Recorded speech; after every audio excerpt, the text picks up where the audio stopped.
Hey everybody, in this video tutorial I'm going to show you how to create and customize charts in a Google Sheets spreadsheet. Right, so as you can see we have created this nice pie chart here using this project management table we have with project names and budget, and we can see the share of a specific project in the total budget. So how you can do the same, so how you can create charts and customize them later. The best practice is to first create the data set that you want to create a chart from, and once you have the data set you have to select the data set you want to show in the chart. So let's say in this example we want to show the budget of specific projects in a nice chart.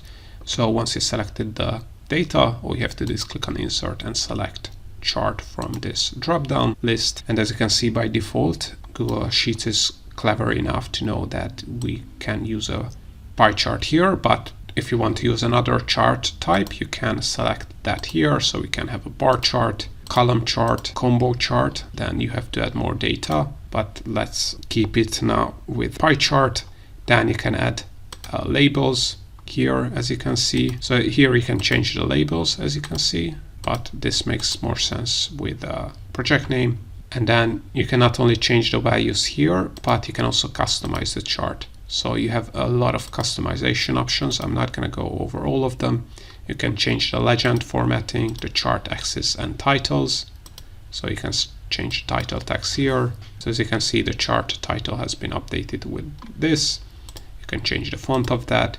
You can change the pie slices of a specific project in this example, or you can change the complete style, the border color and the chart style as well, like so, with the background color.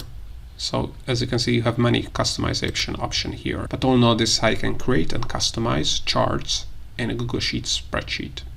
I hope you found this tutorial useful. If you want to get access to our complete Google Sheets function database, or our Google Sheets Shortcut Keys ebook for free, and other Google Sheets resources and Google Sheets templates, then make sure to check the links in the description below. Also, if you want to learn more about how to use Google Sheets, make sure to check out our YouTube channel and playlists, where we have a ton of tutorials and more Google Sheets tutorials are coming up, so also make sure to subscribe.